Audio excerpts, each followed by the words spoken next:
Haleluya. දැන් හසට ප්‍රශංසා වේවා. ඔබ සමග උන්වහන්සේගේ වචනය මේ උදෑසන බෙදා ගන්න දුක් කරුණාව ගැන. අවුරුද්දක් ඉවර වෙගෙන ඉන්නේ. තව කොපමණ කාලයක්ද අවුරුද්දකට තියෙන්නේ. ඉතින් මේ මොහොතේ අපි විමසලා බලන්න යනවා. අපි ඉන්නේ අවුරුද්දක් දවස් ගෙවි යනවා කියන්නේ නේද? අපි විමසලා බැලුවේ යුතුයි අපේ ජීවිතය කොහොමද කියලා. ඉතින් උන්වහන්සේගේ වචනය අපි පෙළගමු. යෙසායා 5 වෙනි පරිච්ඡේදයට මගේ අද මාතෘකාව තමයි මොකද දැන් අද මාතෘකාව? ඵල දරුමුද දර ඵලමුද. කියවද කොහොමද? කියවන මාතෘකාව ඵල දරුමුද දර ඵලමුද. right? ඵල දරුමුද දර ඵලමුද. හරි අපි බලමු යෙසායා 5 වෙනි පරිච්ඡේදය. එතන අපි පද කීපයක් අපි බලන්න යනවා. එතන යෙසායා 5 එකේ ඉඳලා මෙන්න සඳහන් කරනවා. මාගේ ප්‍රේමවන්තයාගේ මිදිවත්ත ගැන ඔහුගේ ගීතිකාව මාගේ ප්‍රේමවන්තයා උදෙසා ගීතිකා කරන්නේ. මාගේ ප්‍රේමවන්තයාට ඉතා සාරවත් කන්දක මිදිවත්තක් තිබුණේය. මිදිවත්ත කොහෙද තිබුණේ? කොහෙද තිබ්බේ?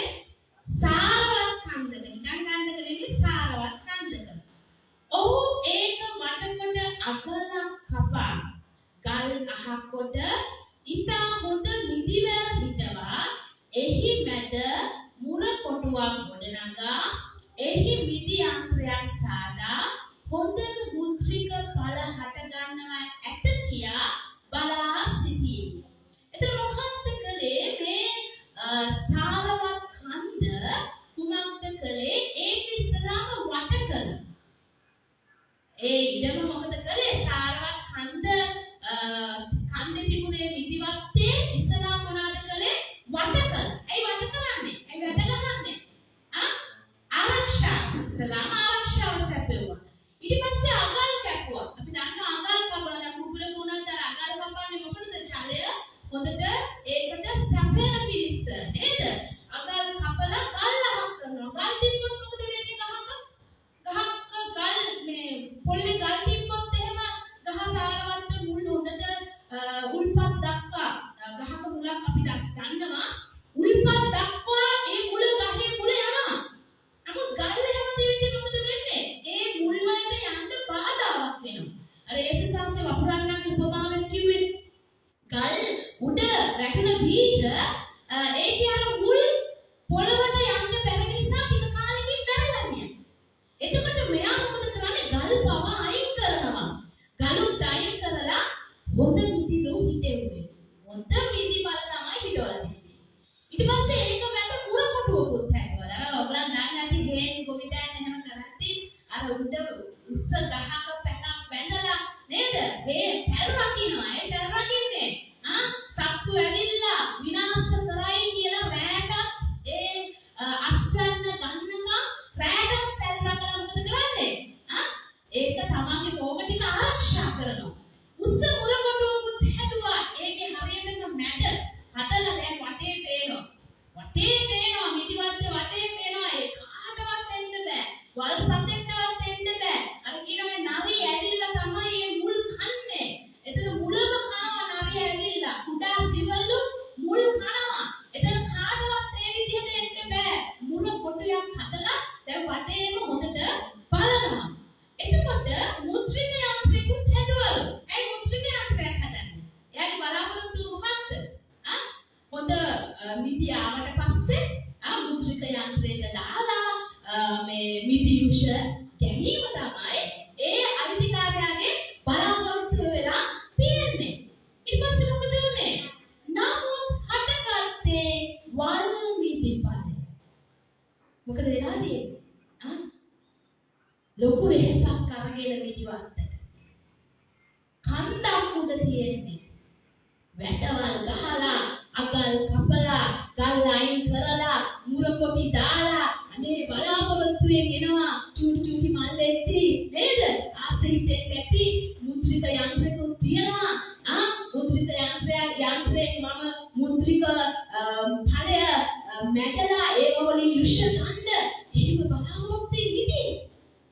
දැන් හදගෙන තියෙන්නේ වල් මිටි. වල් මිටි වගේමලු. වල් මිටි කියලා කියන්නේ මිටි ගෙඩි වගේමලු. නමුත් කටේ තියන්න බෑ ඇඟුල්ලු. වැඩක් නැහැලු වල් මිටි පළ. ඊට පස්සේ කියනවා ඉතින් යෙරුසලමේ වැසියනි යුදාහි මිනිස්යනි මාසා මාගේ මිදිවත් අතරේ විනිශ්චය කරපල්ලා. මිනිස්සුන්ට කියනවා දැන් මේ අයිතිකාරයා උඹලම විනිශ්චය කරපල්ලා. මොකද විනිශ්චය කරන්න කියන්නේ? මම කරන්න පුළුවන් ඔක්කොම දේවල් කරලා තියෙන්නේ. වතුරක් දීලා ආරක්ෂාවක් දීලා හිතේ උඹේ හොඳ මුත්‍රික මේ බලන්න උඹලම විනිශ්චය කරපල්ලා. මොකද දැන් වෙලා තියෙන්නේ මෙච්චර දේවල් කරලා පළය මොකක්ද? වල් මිටි ඇවිල්ලා තියෙන්නේ. මෙච්චර හොඳ දේ කරලා දැන් වල් මිටි තමයි ඇවිල්ලා තියෙන්නේ. උඹලම විනිශ්චය කරපල්ලා. කියනවා මාගේ මිදිවත් උදෙසා මා විසින් නොකලා වූ වෙන කුමක් කරන්න පුළුවන්ව තිබුණේද? ඔහු කියනවා මම නොකල දෙයක් නැහැ. කරන්න පුළුවන් සියලු දේ කරලා තියෙන්නේ. මම නොකල දෙයක් නැහැ. විනිශ්චය කරලා බලන්න මම මොනවද කරන්න තියෙන්නේ? තව මොනවද කරන්න තියෙන්නේ? විනිශ්චය කරලා බලන්න. ඔහු කියනවා. ඊට පස්සේ කියනවා එහි හොඳ මුත්‍රික පළ හට ගන්නවා මා බලා සිටී විට වල් මුත්‍රික පළ හටගත්තේ මක්නිසා. එයා බලාගෙන හිටියා. හොඳ මුත්‍රික පළ හටගන්නේ කියලා බලාගෙන හිටියා. නමුත් වල් මුත්‍රික පළ තමයි හටගත්තේ. ඉතින් මාගේ වත්තට කරන්න යනද නුඹලාට කියමි මම එහි වැට පහ කරන්නම්. දැන් වල් මුත්‍රික පළ වලින් වැඩක් තියෙනවද? වැඩක් නැහැ. ඵලය එනවා බලාගෙන හිටියා ඵලය වල්. දැන් වැඩක් නැහැ. ඉස්සරහම යා මොකද කළේ? වැට අයින් කරලා දැම්මා. වැටෙන් මොකද්ද සැපෙව්වේ? ආරක්ෂා. ඉස්සරහම මොකද කළේ? දැන් ආරක්ෂාව අයින් කරලා දැම්මා. ඊට පස්සේ මොකද කියන්නේ? එවිට ඒක පාගාව දමලා ගන්නේ. දැන් වැට නැති නිසා ඕනෙ කෙනෙක් එන්න පුළුවන්.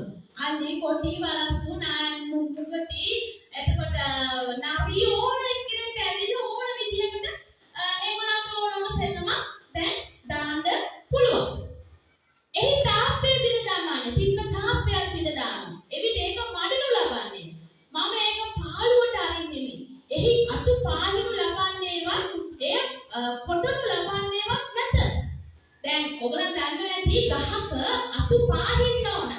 විශේෂයෙන් මිටි වැල්වල අතු පාහියම තමයි අලුත් මේ රිකිලි ඇවිල්ලා අලුත් තප්පු ඇවිල්ලා එතකොට ඒකේ හොඳ සාරවත් මිටි පොකුණු හට ගන්නවා. මෙයා කියනවා මම ඔක්කම්පත් දැන් කරන්නේ. මම ඔය අතු මඩින්න යන්නේ අතු පාහින්න යන්නේ නැහැ ඕන දෙයක් වෙච්චා කියලා කියනවා. නමුත් කඩු ගස්සා පොකුණු හේ අට ගන්නවා ඇත.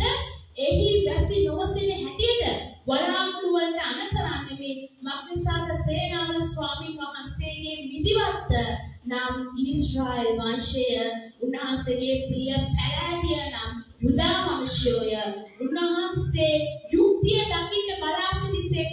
නමුත් තිබුණේ අයුක්තිය ධර්මිෂ්ඨකම දකින්න බලා සිටිසේක. නමුත් තිබුණේ විලාපය. උන්වහන්සේ කියනවා මම වැසි නොවසින ලෙස වලාකුළු වලට අන කරනවා. ඒකේ කටු කොකොටු ඕන හැටියට වල් පැලෑටි වැවිලා ඕන දෙයක් වෙච්චානේ මට මම මෙච්චර දේවල් කරලා කරන්න පුළුවන් ඔක්කොම දේවල් කරලා නමුත් ඵලය උනේ වල් මිටි තමයි හටගත්තේ. සැබෑ ඒවා නෙවෙයි කියලා කියනවා. එතකොට උන්වහන්සේ කියනවා දැන් මේ මිදිවත්තට උපමා කළේ ඊශ්‍රායල් සෙනගලු. අපි දන්නවා ඊශ්‍රායල් සෙනගව උන්වහන්සේ කොහොමද මිස්ර දේශයෙන් අරගෙන ආවේ කියලා. පීඩා 10ක් මිස්ර වරුන්ට එව්වා. නමුත් එක ඊශ්‍රායල් සෙනගගේ එක මිනිස්සෙකුටවත් ඒ පීඩාවක් ආවේ නැහැ. මැස්සෝ ආවා, මොකද ගෙම්බෝ ආවා නේද? කිරිතුල්ලෝ ආවා. එතකොට අර වතුර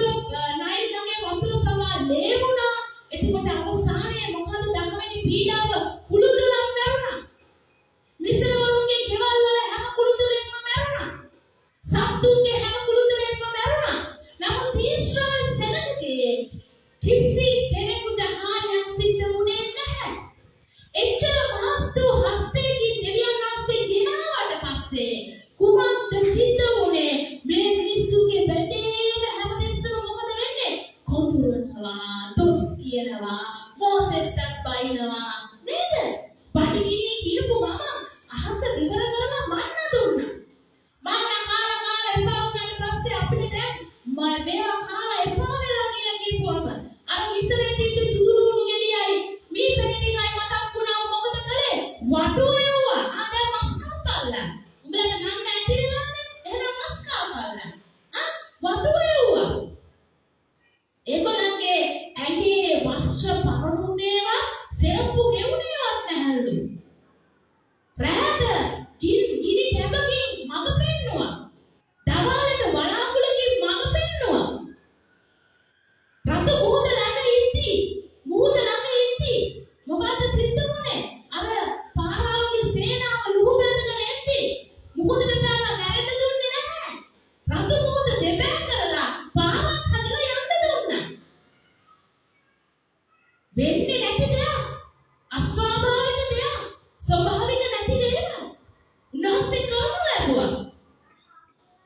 නමුත් මේ මිනිස්සු මොකද කළේ? අර සීනයි කන්දට මෝසෙස් නැග්ගට පස්සේ මොකද කළේ? එච්චර ගෙනාපු දෙවියන් වහන්සේ වන්දන කරලා රන්වස්සේ කඩා. මොන සෙනගත් උන්වහන්සේ කියනවා මම නොකල දෙයක් තියනවාද? උන්වහන්සේගේ ධර්මිෂ්ඨකමට හැමතිස්සෙම මේ මිනිස්සු ධර්මිෂ්ඨකමට විරුද්ධව නැති සිටි. උන්වහන්සේ මෙච්චර ප්‍රේම කරමින් මෙච්චර දේවල් කරද්දී මේ මිනිස්සු මොකද කළේ? හැමතිස්සෙම කැමති ගහන්න උනා. ඊට පස්සේ උන්වහන්සේ යෙසායා 1:3 මොකද කියන්නේ කියලා අපි බලමු. යෙසායා 1:3 ලස්සන පදයක් කියනවා. 2 ඉඳලා අපි බලමු. 1:2 ඉඳලා යෙසායා 1:2 ස්වර්ගයේ අසබල් පෘථුවියේ කන්දී පල්ලා මක්නිසාද ස්වාමීන් වහන්සේ කතා කරනසේ. දැන් අසේ කියනවා ස්වර්ගයේ අසබල්ලා පෘථුවියේ කන්දී පල්ලා මම ස්වාමීන් වහන්සේ මේ කතා කරන්නේ. මම දරුවන් පෝෂණය කර ඇති දැඩි කරමි. ඒ තෝහු මට විරුද්ධව කැරලි ගැසුවෝය. ගොනා ඌගේ අයිතිකාරයාද කොටලුවා ඌගේ ස්වාමියාගේ පට්ටියද දනි. ඒ ඊශ්‍රායල් දන්නේ නැත. මාගේ සෙනඟ කල්පනා කරන්නේ නැතයි කීසේ. උනාසේ කියනවා ගොන්නුන් දන්නවා ඌගේ පට්ටිය මොකක්ද කියලා. කොටලුවා දන්නවා ඌගේ අයිතිකාරයා මොකක්ද කියලා. උඹලා ගොන්නුන්ට වැඩි අන්තයි කියලා කියනවා. නේ? අපි මොන හරි කවුරු හරි මනුස්සයෙක් කියනවා මහා ගොනෙක් කියලා කියනවානේ. නේද? ගොනා හොඳයි. නැත්නම් කියනවා ගොනා දන්නවලු ඌගේ පට්ටිය. කොටලුවා ඌගේ අයිතිකාරයා දන්නවලු. නමුත් උඹලට මෙච්චර පෝෂණය කරලා මෙච්චර හැම අතින් ආශිර්වාද කරලා ලෝකේ අර යොෂුවගේ කාලේ ඉරක් නතර කළා. සැටන දිනන්න. ඉර නතර වෙනවද? ඉර නතර වෙන්නේ නැහැ. ඉර නතර කළා සැටන දිනන්න. එච්චරක් කරලා ගොනා ඌගේ පට්ටිය දන්නවා. කොටලුවා අයිතිකාරයා දන්නවා. නමුත් උඹලට මෙච්චර කරලා උඹලා දන්නේ නැහැ. උන්වහන්සේ කියනවා මම නොකල දෙයක් තියනවද? මම කරපු නැති දෙයක් තියනවද කියන්න. ස්වර්ගෙට කියනවා. කියනවා. නමුත් උන්වහන්සේ හැමතිස්සෙම මේ තෝරගත්ත මිනිස්සු මොකද කළේ? තෝරගත්ත මිනිස්සුන්ට උන්වහන්සේගේ වටිනාකම දැනුන්නේ. උන්වහන්සේ කිව්වේ උඹේ සිත මට දෙන්න. උඹ මලා මට කීකුණු වෙන්න. නමුත් හැමතිස්සෙම ඵලය දුන්නේ මොකක්ද? වල් ඵලයක් තමයි උන්වහන්සේ දුන්නේ. උන්වහන්සේ තවදුරටත් මනුෂ්‍යව විශ්වාස කළේ නැහැ. ඒ හැමතිස්සෙම මනුෂ්‍යව මොකද කරන්නේ? උන්වහන්සේට විරුද්ධව කැපිලා. කැරලි ගහනවා ඊපස්සේ උන්වහන්සේ දඬුවම් කරනවා. ඊසාසෙන් කී පාරක් වහල්කමට ගියාද? ඒත් හැදිච්ච නැති ජාතිය. ඉතින් උන්වහන්සේ මොකක්ද කරන්නේ? මුළු මිනිස්සුන් හතයම නියෝජනය කරන නියෝජිතයා වෙනවා. කවුද? 100% මිනිස්සෙකු ක්‍රිස්තුස් යේසුස් වහන්සේ. 100% මිනිස්සෙකු ක්‍රිස්තුස් යේසුස් වහන්සේ. අපි පෙන්නනවා පිළිපිටි 2:8. පිළිපි දෙකේ අට මොකක්ද කියන්නේ? පිළිපි දෙකේ අට.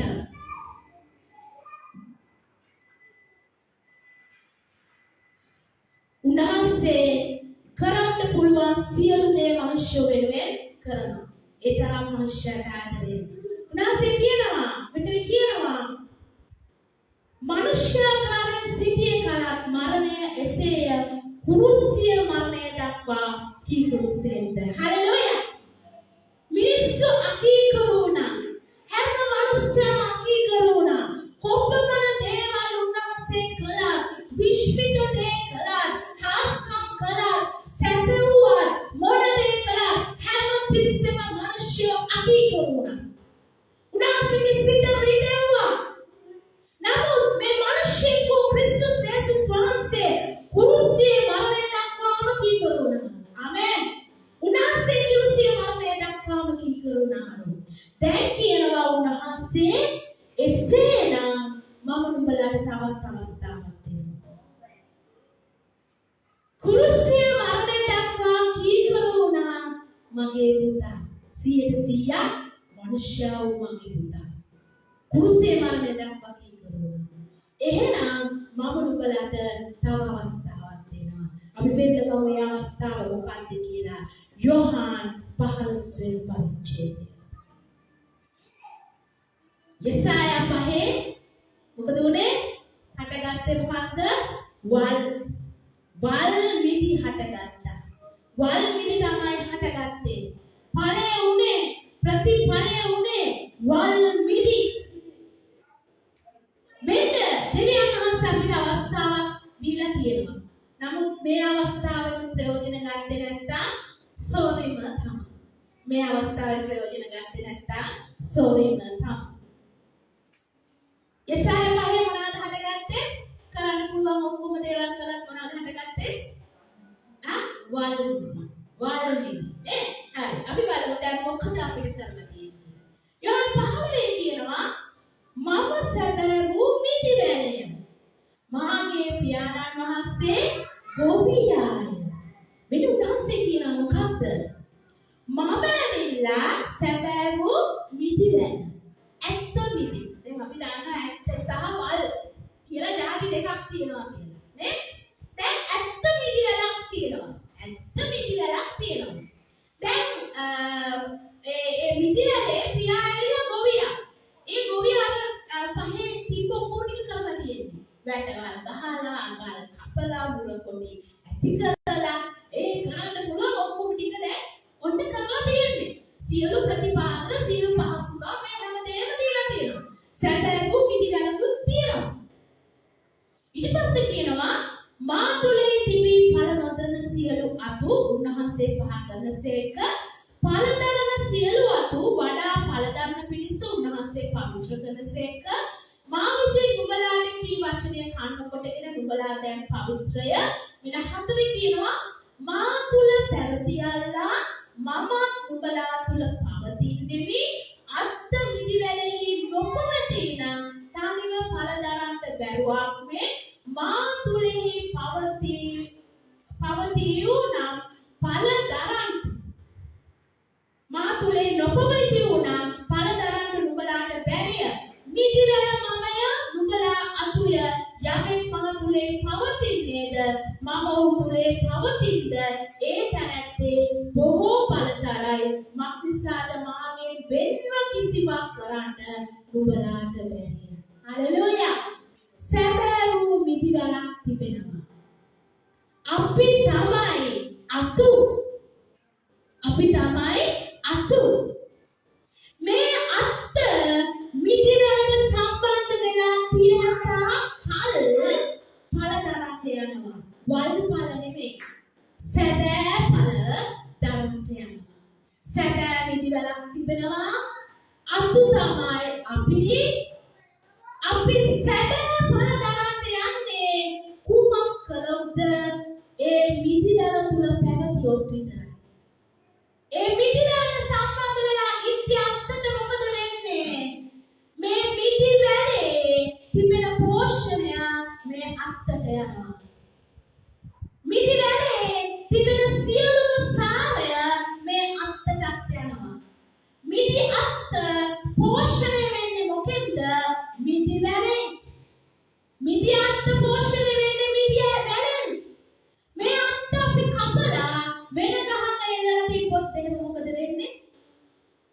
මිදි අත්ත කපලා නිකන් අය කොහේ හරි මෙතන එල්ලලා තිබ්බොත් මොකද වෙන්නේ?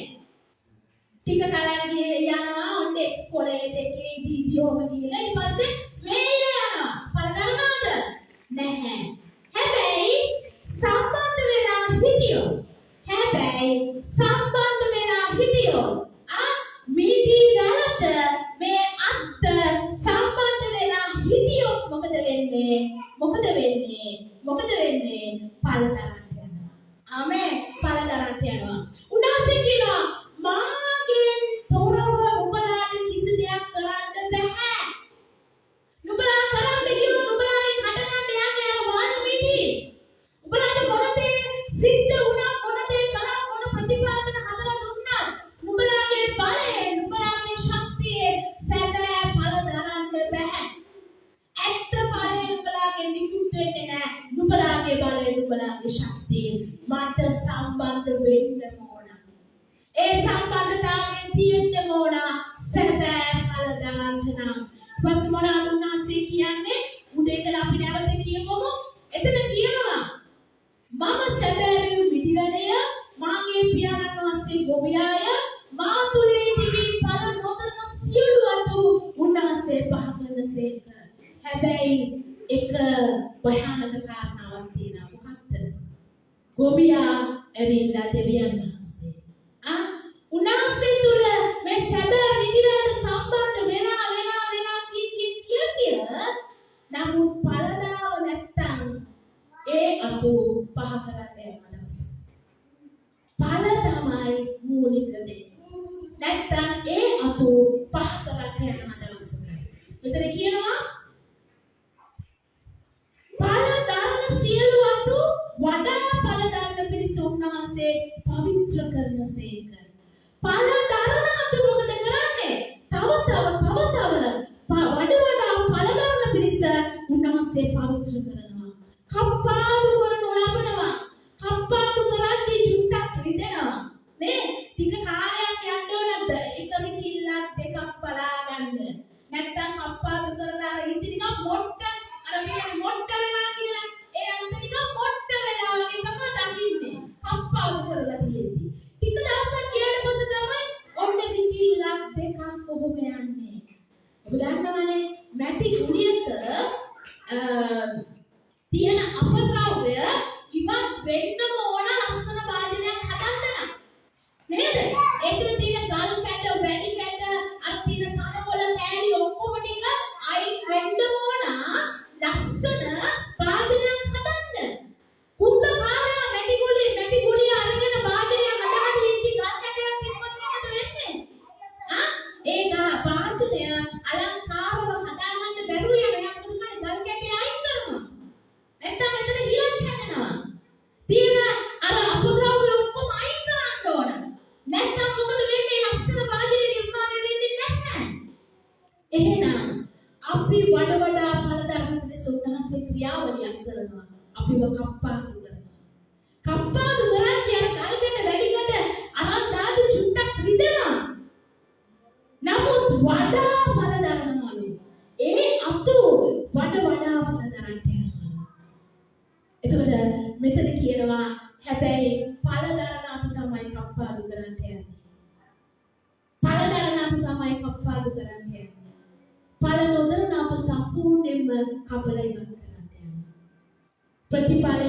ඵලයක් නැත්තම් සම්පූර්ණයෙන්ම ඉවත් කරන්න යනවා. ඊට පස්සේ උන්වහන්සේගේ වචනේ කියනවා හය තියෙනවා යමෙක් මා තුලින් නොපවතී නම් ඔහු අත්තක් මෙන් පිටත දමනු ලැබ වියලියයි ඒවා එක්කොට ගින්නට දමනු ලැබේ. ඒවා දාලා යන්නෝය. නුඹලා මා තුලින් පවතී නම් මාගේ වචනේ නුඹලා තුලින් පවතී නම් නුඹලා කැමති දෙයක් ඉල්ලා බලලා එවිට නුඹලාට ලැබේ. මාගේ පියාණන් වහන්සේට ගෞරවය ලැබෙන්නේ නුඹලා විසින් බොහෝ ඵල දැරීමෙන්. මෙතන උන්වහන්සේ කියනවා උන්වහන්සේ තුල පවතින්නේ කපලා අයින් කරනවා. එතකොට වේලිය යනවා පස්සේ ගින්නට යනවා. පස්සේ දර වෙනවා. දරුණාම ලිපට ගිහිල්ලා ගිනි ඇවිදලා අළු වෙන්න තමයි වෙන්නේ. නමුත් උන්වහන්සේ කියනවා නමුත් පළ දරනවා නම් උන්වහන්සේගේ පියාණන් වහන්සේට ගෞරවය ලැබෙන්නේ අපි බොහෝ පළ දැරීමෙන් කියලා.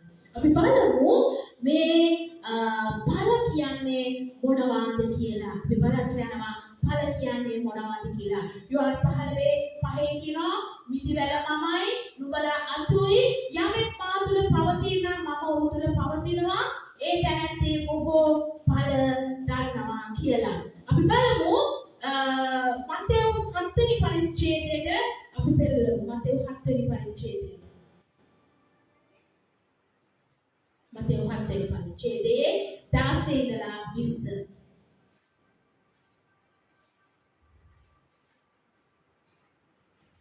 මත්තෙව් 7 16 සිට 20. එතන කියනවා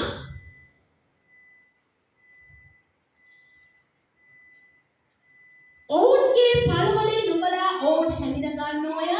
මනුෂ්‍ය කටුගස් වලින් මුද්‍රික පළවත් ගොකටු වලින් අත්තිකා පළවත් නෙලා ගනීද? එසේම සියලු හොඳ ගහ හොඳ පළ දරයි. නමුත් නරක ගහ නරක පළ දරයි. හොඳ ගහක නරක පළවත් නරක ගහක හොඳ පළවත් හට ගන්න බැරිය. හොඳ පළ නොදරන සියලු ගස් කපනු ලැබ ගින්නේ දවනු ලැබේ. එබැවින් ඔවුන්ගේ පළවලින් නුඹලා ඔවුන් හැඳින ගන්නෝය. මෙතන කියනවා කටු ගස්වල කවදාකවත් මුද්‍රික ඵලයක් හටගන්නේ නැහැ. දැන් කවුරු හරි අඹ ගහක් හිටවල පොස් ගෙඩියක් බලාපොරොත්තු වෙනවද?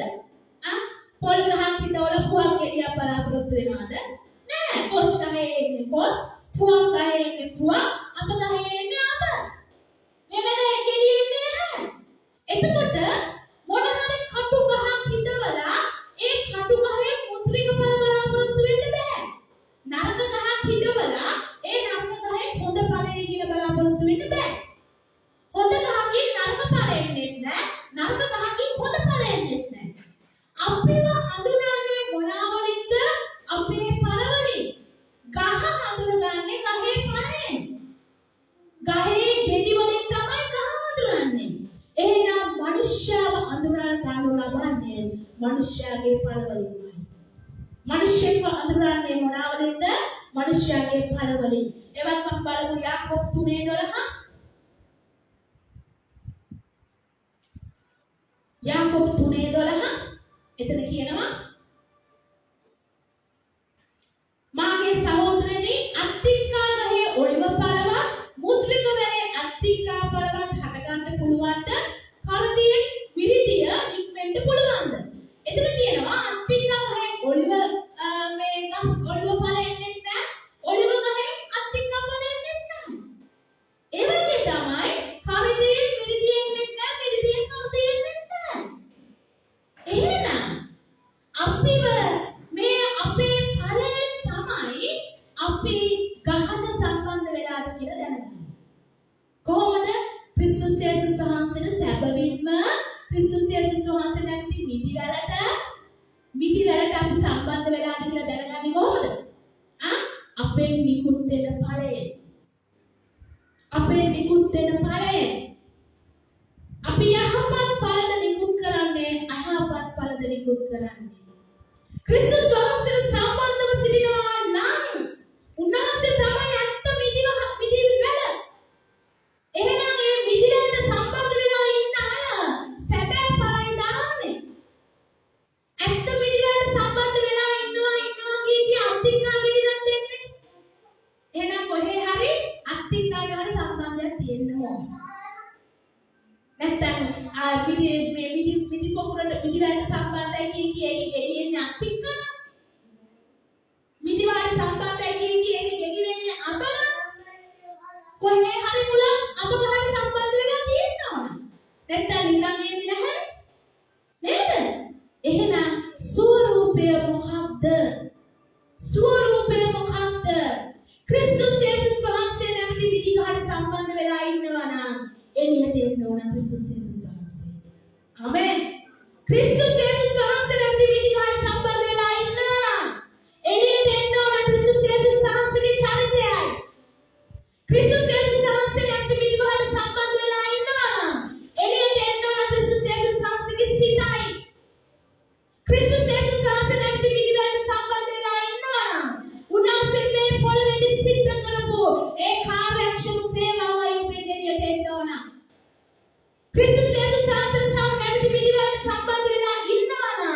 පිළිපිලි දෙකේ කියුවා වගේ අපේ එළියට එන්න ඕන 100% මරණය දක්වා දෙවියන් වහන්සේට කීකරුවා. එහෙම නැතුව වෙන ඵලයක් හට ගන්නවා නම් එහෙනම් මොකක් හරි වෙන ගහකට සම්බන්ධකමක් තියෙනවා. නාසික වචනේ කියනවා වෙන ගස් වලින් එක ගස් වලින් එක ඵල එනවා මිසක් වෙන ගහක් පිටවලා වෙනස් ඵලයක් ලබන්න නම් බැහැ කියලා. එහෙනම් ඵල වලින් ගහ හතරනවා නම් අපේ ජීවිතය අනුව තමයි අපි කවුද කියලා හඳුනගන්නේ. සැබවින්ම අපි ක්‍රිස්තුස් වහන්සේට විදියට සම්බන්ධ වෙලා සිටිනවා නම් සැබෑ විදිඵල තමයි එන්නේ. අර වල් විදියෙන්නේ නැහැ. වල් විදියෙන්නේ නැහැ. උනාසේ අර යසාය පොතේ කිව්වා මම කරන්න පුළුවන් හැමදේම කරලා තියෙන්නේ කියලා. සැබවින්ම අද අපිට කරන්න පුළුවන් සියල්ල කරලා තියෙන්නේ. ක්‍රිස්තුස් වහන්සේ අපේ ජීවිතේ පූජා කරලා තියෙනවා. සුදාත්මයන් වහන්සේව සදාකාලික නැවතෙන්න අපිට ලැබලා තියෙන්නේ. හැමදාම උන්වහන්සේ සිටිනවා. හැබැයි අපි උන්වහන්සේ පැත්තකට මුල්ලකට කරලා තියෙනවා. මමයි රජා කියලා මමයි රජ වෙලා තියෙනවා. උන්වහන්සේ කතා කරනවා පුතේ ඔයගේ ප්‍රතිඵලය හරිනේ. ඕකේ ඔය හැබැයි ඵලයක් නෙමෙයි. උඹ ඔය වල් ඵල තමයි උඹ දැන් ඉක්ුත් කරන්න යන්නේ. උන්වහන්සේ කතා කරනවා. අපි කියලා ටිකක් ඉන්නනේ මම මේක පොඩ්ඩක් කරලා එන්නම්. මම පොඩ්ඩක් මේක කරලා එන්නම් ටිකක් ඉන්න. එහෙම තමයි අපි කියන්නේ. නමුත් ක්‍රිස්තුස් වහන්සේට සම්බන්ධ වෙලා ඉන්න සුදාගන් වහන්සේ කරුණ කොටගෙන හැසිරෙන මනුෂ්‍යයා උන්වහන්සේ ගලාති පොතේ කියන පස්වෙනි පරිච්ඡේදයේ ආත්මයන් වහන්සේ කරුණ කොටගෙන හැසිරෙන්න මොකද කරනවා කියන්නේ තෘෂ්ණා සම්පූර්ණ කරන්නේ නැහැ. ආත්මයන් වහන්සේ සම්බන්ධ වෙලා ඉන්න කෙනා තුළ ආත්මයන් වහන්සේගේ පළලු වෙන්නේ. ආත්මයන් වහන්සේගේ පළලු වෙන්නේ. ආත්මයන් වහන්සේගේ පළ මොනවාද? ප්‍රේමය, ප්‍රීතිය, සමාදානය, ඉවසිලිවන්තකම, කරුණාවන්තකම, ගුණවන්තකම. ක්‍රිස්තුස් වහන්සේ අපිට සැබෑ විදියට සම්බන්ධ වෙලා ඉන්නවා නම් ඒකේ ඵලය කවුද? සුදාගන් වහන්සේගේ ඵල ටික තමයි ඒ මනුස්සයාට නිවින්නේ. අපි පෙළන ගලාති පහේ ගලාති පහට බෙදනවා.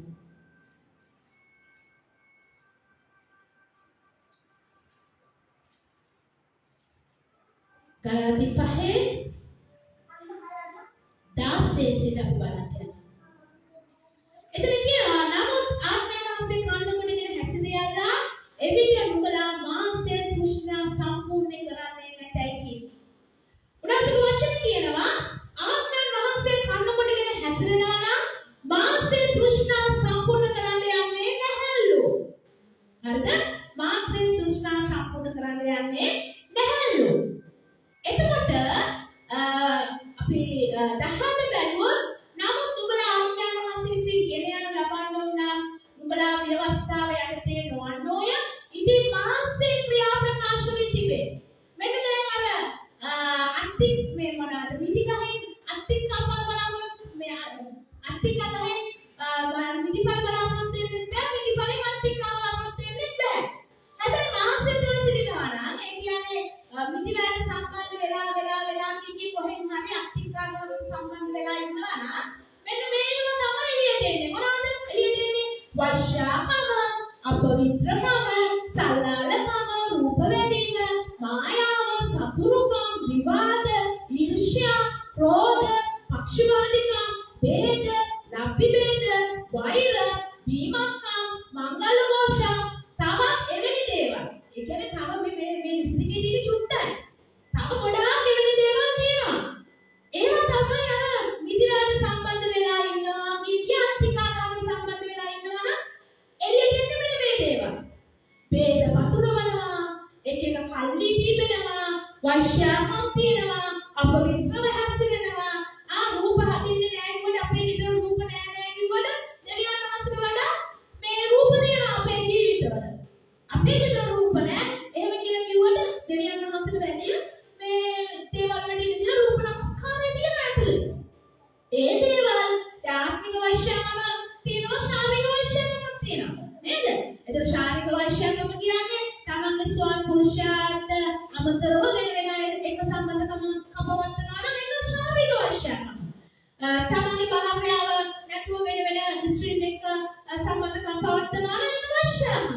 ඒ වගේම තමයි ආර්ථික අවශ්‍යම කියලා කියන්නේ දෙවියන් වහන්සේ නමස්කාර කරනවා කිය තව කොහේ හරි එකෙන් ආයෙත් කනෙක්ෂන් තියෙනවා. එක දෙවි දේවතාවෝ අරයා මෙයා පරම්පරාගත ආගම් ධර්ම අර තියෙන දේවල් වලට කනෙක්ෂන් එක තියෙනවා. ඒක අවශ්‍යම. එතකොට මෙතන කියන තවත් එවැනි දේවල් ගොඩක් තියෙනවා. ඒ ඇයි අර විදිවලට සම්බන්ධයි කිය අත්තිකා ගහයකට කොහෙන් හරි ජොයින් වෙලා අත්තිකා බල තමයි හදගන්නේ. මිදි බලාපොරොත්තු වෙනවා. නමුත් මිදි නෙමෙයි හදගන්නේ අත්තිකා බල බලාපොරොත්තු වෙනවා. එතකොට එහෙම කියාගෙන ගිහිල්ලා කියනවා 5:22 කියනවා ආත්මයන්වහන්සේගේ පලන. ඔන්න දැන් විදිවලට සැබෑව සම්බන්ධ වෙලා තියෙන අයගේ පල මොනවද? ඒ අය තුල ප්‍රේමය තියෙනවලු. සැබෑ ප්‍රේමය. ඒගොල්ලෝ ප්‍රීතිමත්ව ඉන්නවලු. මොන අරපි මම එක දවසක් නැවගිල්ලක් බෑන්චුක් කියලා නේද? ප්‍රීතිය කාටවත් සොරා ගන්න බෑ. සමාදානය තියෙනවා. ඒගොල්ලෝ ඉවසිලිමත්යි, කරුණාවන්තයි, යහපත්, විශ්වාසවන්තයි, මුරුදුයි, පමණ දැන ක්‍රියා කරනවා. මේ පමණ දැන ක්‍රියා කරන කියන වචනය සෙල්ෆ් කන්ට්‍රෝල් කියන එක. ඒ කියන්නේ සෙල්ෆ් කන්ට්‍රෝල් කියන්නේ තමන්ව දමනය කර ගැනීම. එහෙනම් මේ ඵල තමයි සැබෑ විදියට සම්බන්ධ වෙලා තියෙන අයගේ දික් වෙන්නේ. සැබෑ විදියට සම්බන්ධ වෙලා ඉන්න අයගේ මේ ඵල එහෙනම් කාගේ ඵලද? සුද්ධාත්මයන්ගේ ඵල තමයි ඒගොල්ලන් තුලින් දික් වෙන්න යන්නේ. එතකොට අපි බලමු ඒ වගේම එපිස 5:9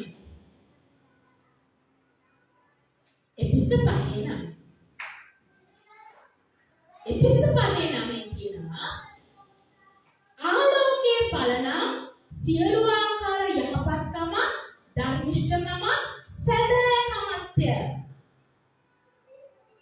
ස්වාමීන් වහන්සේ ප්‍රසන්නව තිබෙන්නේ කිමෙන්ද කියා විභාග කරපාද. මෙතන කියනවා ආලෝකයේ පල එහෙනම් සැබෑ නිදිවැරට සම්බන්ධ වෙලා ඉන්න අයගේ පල මොනවද? මොනවාද?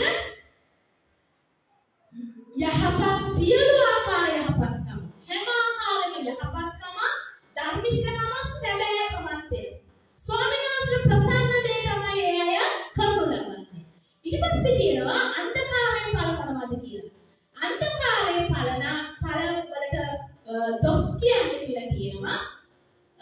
අන්ධකාරයේ ඵල නැති ක්‍රියාවලට දොස් කියන්නේ කියලා උන්වහන්සේගේ වචනේ තබනවා. ඒවා අපිට නම් කරගන්නවත් හොඳ නැති දේවල් විදියට. ඒවා අපි බලමු කොලොස්සි 1:10. කොලොස්සි 1:10. කොලොස්සි 1:10.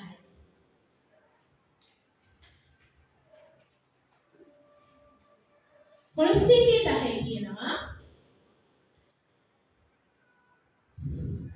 සියලු යහපත් ක්‍රියාවලින් ඵල දැරීමද දෙවියන් වහන්සේ දැනගැනීමේ වර්ධනය වෙමින්ද ප්‍රීතිය ඇතුළු සියලු ආකාර ස්ථිරකමට විමසිලිවන්තකමට උන්වහන්සේගේ තේජස්සේ පරාක්‍රමී හැටි සියලු ආකාර බලයෙන් ශක්තිමත් වෙමින්ද ආලෝකයේ සිට ශුද්ධමත්යගේ උරුමෙන් කොටසකට අනුසුදුසුසක් කළා වූ පියාණන් වහන්සේ ස්තුති කරමින්ද නුඹලා ස්වාමීන් වහන්සේ ඔබල ලෙස සියලු ආකාරයෙන් ප්‍රසන්නව හැසිරෙන සිල්ලුවා.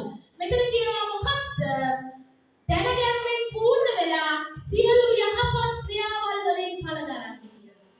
හැම යහපත් ක්‍රියාවල් වලින්ම ඵල දරන්න කියලා. එපිසමෙන් කිව්ව සියලු යහපත් දේ, ධර්මිෂ්ඨ දේ කරන්න කියලා. එතකොට මේවා තමයි ආලෝකයේ ඵල. අපි බලන්න යනවා අන්ධකාරයේ ඵල මොනවාද කියලා කොලොස්සි පොතේම 3:25. කොලොස්සි 3:25. එතන කියනවා මක්නිසාද අයුක්තිය කරන්නා වූ තමා කළා වූ අයුක්තියේ ඵල ලබන්නේය තරහා කිරීමක් බැරීමක් නැත්තේය. එතකොට අයුක්තිය කරනවා නම් ඒ කළා වූ අයුක්තියම ඵලය ලබන්න යනවා. අයහපත කළොත් ඒ අයහපතේ ඵලය තමයි ලබන්න යන්නේ. අයහපත කළොත් යහපතක් බලාපොරොත්තු වෙන්න නම් එපා. අයහපත් දේ කළොත් අනිෂ්ට දේ කළොත් යහපත බලාපොරොත්තු වෙන්න එපා. අයුක්තියක් කළොත් ඒකේ ප්‍රතිඵලය යුක්ත වෙන්නේ අයුක්තියම තමයි. අයහපත දේ කළොත් අයහපතම තමයි ප්‍රතිඵලය නිකුත් වෙන්න යන්නේ. අපි බලමු 2 කොරින්ති 5:10. 2 කොරින්ති 5:10. එතන කියනවා මක්නිසාද එකිනෙකා තම තමාගේ ශරීරයේදී කළා වූ දේවල ඵල ඒ දේ යහපත් වූ අයහපත් වූ කළ දේවල හැටියට ලබන පිණිස අප සියල්ලෝම ක්‍රිස්තුස් වහන්සේගේ විනිශ්ශාසන ඉදිරියේ ප්‍රකාශ වෙන්න ඕනෑය. බාණ්ඩේ වචන පොඩ්ඩක් අවසානයේ එක භයානක පදයක් මොකක්ද? මක්නිසාද එකිනෙකා තම තමාගේ ශරීරයේදී කළා වූ දේවල ඵල ඒ දේවල් යහපත් වූ අයහපත් වූ කළ දේවල හැටියට ලබන පිණිස අප සියල්ලෝම ක්‍රිස්තුස් වහන්සේගේ විනිශ්ශාසන ඉදිරියේ ප්‍රකාශ කරනවා. අපි දවසක ක්‍රිස්තුස් වහන්සේගේ විනිශ්ශාසන ඉදිරියේ නඩුව අහන්න යනවා. උන්වහන්සේ නඩුව අහන්න යනවා. උන්වහන්සේ විනිශ්චයකාරයා ලෙස ක්‍රියා කරනවා. උන්වහන්සේ දාට කියන්න යනවා යෙසායා 5 කිව්වා වගේ මම හොඳ සමුසාර පොළවක තමයි වැටවල් බැඳලා අගල් කපලා ගල් අහක් කරලා මම මාටිල යන්ත්‍රයකුත් හදලා මම ඇත්ත මිනි තමයි හිතෙන්නේ. නමුත් ආවේ වල් මිනි. මම කරන්න පුළුවන් ඔක්කොම දේවල් කරලා අන්තිමට මගේ පුතාවත් උඹලාට දුන්නා. මගේ ලයේසිය ඒකජාතක පුත්‍රයාණව මම මේ පොළවට 16ක් වගේ මනුෂ්‍ය 100ක් මනුෂ්‍යෙක් වගේ ස්වර්ගයේ සැප සියල්ල අත්හැරලා මේ පොළොවට එවුවා. එවලා උන්වහන්සේ මැරිලා තැන්පත් කළ නැවත නැගිටලා අද යේසුස් වහන්සේ නුඹලා උදෙසා මෙතිහක් කරනවා. උන්වහන්සේගේ ලේවලින් නුඹලාව පවිත්‍ර කළා ධර්මිෂ්ඨ කළා. මගේ පුත්‍රයා තමයි සැබෑ මිදිවැල. එයා නරකුනේ නැහැ. එයා කුරුසියේ මරණය දක්වා මට කීකරුණා. මේ පොළවේ යාට තිබ්බ කාර්යයක් කළා. එයාගේ චරිතය යහපත්. 100ක් උන්වහන්සේ ව්‍යවස්ථාව සියල්ල සම්පූර්ණ කළා. අද අපේ ව්‍යවස්ථාව සම්පූර්ණ කරන්න අවශ්‍ය නැහැ. උන්වහන්සේ සම්පූර්ණ කළා. අද උන්වහන්සේගේ ධර්මිෂ්ඨකම පැනද ගන්නයි අපිට අවශ්‍ය. සුදාගනන්සේ මඟ පෙන්වමින් අපි වර්ධනය කරනවා. මගේ පුතා ඒ දේ කරලා උඹලා මේ ශාපෙන් නිදහස් කරලා දෙනවා. අද මගේ පුතාට නුඹව සම්බන්ධ කරලා දෙනවා. හැබැයි වෙන ගස් වලට ඔබ කනෙක්ෂන් එක තියෙනවා නම් සැබෑ මිදි ඔබෙන් ඉන්නේ නැහැ. හැබැයි ඔබ සබවින් උන්වහන්සේ සම්බන්ධ වෙලා ඉන්නවා නම් මම ඔබව කප්පාදු කරනවා. ඇයි වඩා බලන්න මිනිස්ස. එක කොකුරක් ඇවිල්ලා දෙකක් ඇවිල්ලා නවතින්න නෙවෙයි. වඩා බලන්න මිනිස්ස.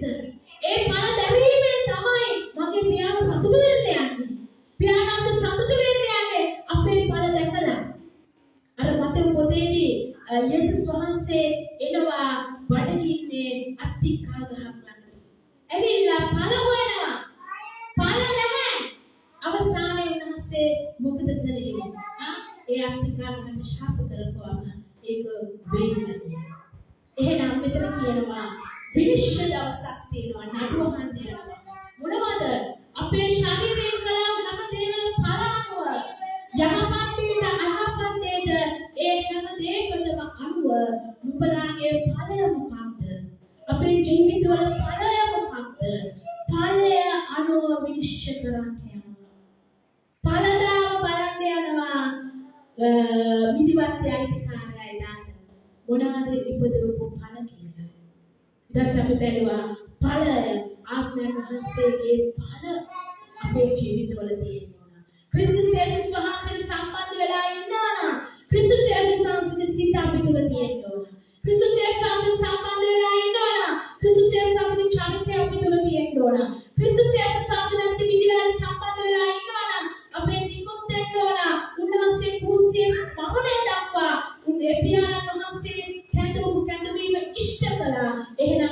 ආරක්ෂක සේවය අපි තුල තිබෙන්න ඕන. එහෙනම් අපි තුලින් එන්න ඕන එළියට කාවද? ක්‍රිස්තුස් වහන්සේව. අපි කන්නාඩියක් ඉස්සරහට ඉඳගත්තොත් එහෙම පේන්නේ අපිව. නමුත් අපි මනුෂ්‍යයෙක් විදිහට ඉඳගත්තම පේන්න ඕන ක්‍රිස්තුස් වහන්සේව. කියන්න ඕන ඔයා හරි වෙනස් කෙනෙක්. ඔයා තුල අමුතු දෙයක් තියෙනවා. ඉස්ස කියන්න ඕන. අර ඉස්සර හිටියේ කෙනා නෙවෙයි. අමුතු දෙයක් තියෙනවා. ඔයාගේ මොකක්ද? තියෙනවා. ඔයා හරි හොඳ කෙනෙක්. ලොකු ප්‍රේමයක් ඔයා තුල තියෙනවා. ඔයා හරි වෙනස් කෙනෙක් මේ මිනිස්සුත් එක්ක බලන්න. ක්‍රිස්තුස් වහන්සේගේ චරිතය එළියට එනවා. අත්තිකා පලාවොත් එහෙනම් කොහේ හරි කනෙක්ෂන් එකක් අත්තිකා අහද තියෙන අවසාන බයිබල් පදය අපි බලමු. මතේ 3 වෙනි පරිච්ඡේදය. මතේ 3 වෙනි පරිච්ඡේදයේ 10 වෙනි පදය. තවද දැනටම පොළොව ගස මුලට තබා තිබේ. එබැවින් හොඳ ඵල නොදරන සියලු ගස් කපනු ලැබ ගින්නෙහි දමනු ලැබේ. මොකක්ද මෙතන කියන්නේ? දැනටම පොළොව ගහ මුල තියෙනවා. දැනටම පොළොව ගහ මුල තිබෙනවා. හොඳ ඵල නොදරන මෙතන වචනයක් කියනවා. ඕනම ගහකින් ඕනම ඵලක් දරන්න පුළුවන්. වල් මිදිත් තියෙනවා, හොඳ මිදිත් තියෙනවා. නමුත් ඕන වල් මිදි නෙමෙයි. වල් මිදි කන්න බෑ අකුල්ලු. ඒකයි වැඩන්නේ. එහෙනම් හොඳ මිදි. හොඳ ඵල තමයි දරන්න ඕන. ඵල කියන දේ කොහොමද දරන්නද නේද? එතකොට හොඳ ඵල නොදරන සියලු ගස් කපනු ලැබ ගින්නේ දමනු ලැබේ. ඒ ගස් කපන්න යනවා. කපලා අවසානයේ දරක තමයි යන්නේ. දරක දාලා ඒක ගින්නේ යනවා. ඒසයි මම කිව්වේ ඵල දරමුද දර ඵලමුද. පොරවෙන් තමයි දර පලන්නේ. ඒ ගස් මොනවාද යන්නේ? දරට. අවසානයේ අපාය නැමැති කිවිලේ සදාකාලයට පිච්චෙන්න සිද්ධ වෙනවා. අපායට යන්න වෙන්නේ හොඳ ඵල නොදරන අය අවසානයේ කිවිල තමයි අයිති කරගන්න යන්නේ. ඕට දේව රාජ්‍යයේ නැති බව උන්වහන්සේගේ වචනේ ප්‍රකාශනවා. එහෙනම් ඵල දරමුද දර ඵලමුද? ක්‍රිස්තුස් යේසුස් වහන්සේ යම්ටි මිදිලට සම්බන්ධ වෙලා තිබෙනවා නම් හොඳ ඵලයි දැරිය යුත්තේ. ඒක අපේ ව්‍යායාම, ඒක අපේ වර්ක්අවුට් එක කියලා අපි කියනවා. මේ ජීවිත කාලය තුළදී ඔබට කරපු නැති දෙයක් උන්වහන්සේ නෑ. ශුද්ධාත්මයන් වහන්සේවත් දීලා තිබෙනවා. යේසුස් වහන්සේ කුසි පූජාව තිබෙනවා. උන්වහන්සේගේ රුධිරය තිබෙනවා. ශුද්ධාත්මයන් වහන්සේ සම්පතාවෙන් කරා මඟ පෙන්නනවා. පස්වෙනිදා සේවයක් දීලා තිබෙනවා. මේ හැම දෙයක්ම දීලා තියෙද්දී නරක බලනම් අපේ නික්ම වෙන්නේ. උන්වහන්සේ කියනවා තව මොනවද මම කරන්න ඕන? තව මොනවද මම කරන්න ඕන? මගේ ළඟ සිට පුත්‍රයාවන් මම නුඹලට දුන්නා. තව මොනවද මම කරන්න ඕන? නුඹලා සමග ශුද්ධාත්මයන් වහන්සේ නැවතිලා ඉන්නවා. තව මොනවද මම කරන්න ඕන? දැනටම පොළව ගස් මුල තබලා තිබෙනවා. හොඳ ඵල දරපු නැති ගස් කපලා ගින්නේ ඊළඟට යනවා. නිරයට ගමන්ට යනවා. ඒ නිසා මම ඔබෙන් අහනවා.